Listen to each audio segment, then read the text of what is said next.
2002 तक बाबरी मस्जिद और राम जन्मभूमि का विवाद करीब 10 साल पुराना हो चुका था। देश भर की हिंदू मुस्लिम ऑर्गेनाइजेशंस किसी न किसी रूप में इस विवाद से जुड़ी थीं। उन्हीं में से एक संगठन था विश्व हिंदू परिषद। फरवरी 2002 में इस संगठन ने अयोध्या में 100 दिन का पूर्ण आहुति महायज्ञ करवाया। इसमें देश के हर कोने से लोग पहुंचे, जिनमें गुजरात से भी भारी संख्या में कर सेवक शामिल हुए। कर यानी हाथ और सेवक यानी सेवा करने वाला। अपनी इच्छा से भगवान राम की सेवा में अयोध्या पहुंचने वाले इन भक्तों को कर सेवक कहा गया। 22 फरवरी को ये लोग अहमदाबाद से ट्रेन से अयोध्या के लिए रवाना हुए। 25 फरवरी को यज्ञ खत्म हुआ और फिर 26 फरवरी को ये लोग साबरमती एक्सप्रेस से वापस अहमदाबाद लौटने लगे। ट्रेन में करीब 1100 लोगों की जगह थी, लेकिन खड़े होकर सफर करने वालों को जोड़ें तो लगभग 2000 यात्री थे। इनमें से 1700 सिर्फ कर सेवक थे, यानी एक ही यात्रा से लौटती भारी तादाद में धार्मिक भावना से भरे लोग। कोच S5 और S6 यही सबसे ज्यादा कर सेवक थे। जो कुछ भी हुआ उसकी शुरुआत इन्हीं दो कोचों से हुई और यही दो कोच बाद में पूरे गुजरात में भड़की आग की वजह बने। ट्रेन को अहमदाबाद 4 बजे सुबह पहुंचना था, लेकिन ये देरी से चल रही थी। 6:30 तक ये गोधरा से पहले दाहोद स्टेशन तक ही पहुंच पाई। जब ट्रेन गोधरा स्टेशन पहुंचती है, कुछ कर सेवक उतरते हैं, सामान खरीदते हैं। ट्रेन थोड़ा आगे बढ़ती है, तभी बार बार चैन खींची जाती है। ये बात ट्रेन के ड्राइवर और मैकेनिकल रिपोर्ट से भी कंफर्म हो चुकी है। जैसे ही ट्रेन पूरी तरह रुकती है, वहां पहले से ही 2000 के करीब लोग इकट्ठा थे, लेकिन पूरा ट्रेन टारगेट नहीं था। सिर्फ S5 और S6 कोच को घेरा गया। इन दोनों कोच पर पत्थर फेंके गए, घरेलू हथियारों से हमला हुआ। कोच के दरवाजे और खिड़कियां अंदर से बंद कर दी गई, फिर आग लगा दी गई। जब तक फायर ब्रिगेड पहुंचती, 59 लोग, जिनमें 22 पुरुष, 27 महिलाएं और 10 मासूम बच्चे जलकर मर चुके थे। 4:30 पर ट्रेन इन जली हुई बॉडीज को लेकर अहमदाबाद पहुंचती है। लोगों को अभी बस इतना पता था कोच S5 और S6 में आग लगी है, पर किसी को यह नहीं समझ आ रहा था कि ऐसा क्यों हुआ। जब VHP के नेताओं ने इन शवों को खुली गाड़ियों में रखकर पूरे शहर से घुमाया और VHP के कार्यालय तक ले गए, तब शहर में सन्नाटा फैल गया। ये जुलूस लाइव टेलीकास्ट किया गया। लोग नारे लगा रहे थे, कैमरे सब कुछ दिखा रहे थे।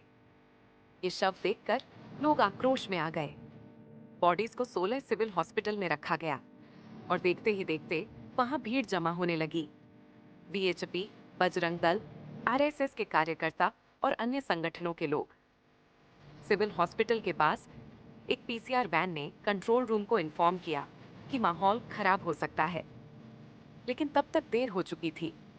डेड बॉडीज को अंतिम संस्कार के लिए अलग अलग रास्तों से श्मशान ले जाया गया और जहां जहां से शव गुजरे, वहीं वहीं भीड़ इकट्ठा हो गई। नारे लगे, गुस्सा भड़का और फिर हिंसा शुरू हो गई। मारकाट, आगजनी, महिलाओं के साथ दरिंदगी, जो भी इंसान सोच सकता है उससे कहीं ज्यादा बर्बरता हुई। मीडिया पर तब इतनी सख्ती नहीं थी, लाइव रिपोर्टिंग हो रही थी और इससे दंगे और भड़कते चले गए।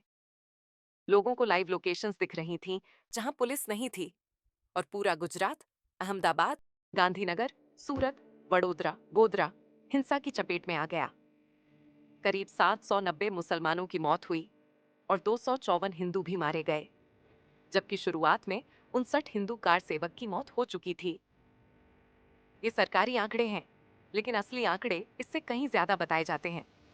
27 फरवरी को कई जगहों पर हिंसा हुई, लेकिन 28 फरवरी को हालात पूरी तरह बेकाबू हो गए।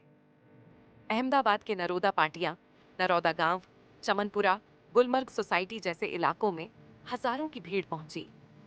गुलमर्ग सोसाइटी, जहां कांग्रेस के MP एहसान जाफरी रहते थे, वहां 29 बंगलों और 10 अपार्टमेंट्स में मुख्यतः मिडिल क्लास मुस्लिम फैमिलीज रहती थीं। सुबह 9 बजे वहां भीड़ जमा होनी शुरू हुई और धीरे धीरे नारे लगने लगे। लोगों ने पुलिस को फोन किया, मदद मांगी, लेकिन कोई नहीं आया। एहसान जाफरी ने खुद पुलिस और नेताओं को कॉल किए, लेकिन कोई रिस्पॉन्स नहीं मिला। जब तक दिन चढ़ा, भीड़ सोसाइटी में घुस गई। घरों को आग लगाई गई। एहसान जाफरी और 68 अन्य लोग मारे गए। 18 में से 17 घर पूरी तरह जला दिए गए और आज तक उनमें कोई वापस नहीं आया। गुजरात जल चुका था, लेकिन नरोदा पाटिया में जो हुआ वो इतिहास के सबसे बर्बर मॉब लिंचिंग में से एक बन गया। 28 फरवरी को दोपहर तक वहां तकरीबन 5 से 10,000 लोगों की भीड़ इकट्ठा हो चुकी थी। उनके पास पेट्रोल बम, तलवारें, लाठियां और घरेलू बम तक थे। उस दिन वहां 97 लोगों को मार डाला गया, जिंदा जला दिया गया और इनमें 36 महिलाएं थीं, जिनमें से कई के साथ सामूहिक बलात्कार हुआ, फिर उन्हें काटकर जला दिया गया। ये सब हुआ दिन के उजाले में और पुलिस, वहां सिर्फ 10 से 12 पुलिस वाले थे, जिनमें से कुछ तो या तो चुप खड़े थे या भीड़ के साथ मिल गए थे। इस केस की एक अहम गवाह थी जाकिया जाफरी की मदद करने वाली रईस खान। उन्होंने बाद में बताया कि किस तरह एफआईआर तक लिखवाने में डराया गया, सबूत मिटाए गए, पोस्टमार्टम रिपोर्ट से बलात्कार के निशान गायब कर दिए गए, कई औरतों की लाशें नदी में फेंकी गईं और बहुत से बच्चों के शरीर तक नहीं मिले। गुजरात दंगे आज भी एक ऐसा सच है जिसे हर कोई अपने हिसाब से देखता है। कोई इसे प्लान कहता है, कोई इसे पॉलिटिकल साजिश, कोई इसे सिर्फ बदले की आग। लेकिन एक सच्चाई कभी नहीं बदली, उन 1,000 से ज्यादा लोगों की चीखें जो उस आग में जलकर खत्म हो गए। और एक सुकून कभी नहीं आया उन परिवारों को जो आज भी इंसाफ की तलाश में हैं। अगर आपको यह वीडियो पसंद आया तो लाइक, शेयर और सब्सक्राइब करना ना भूलें।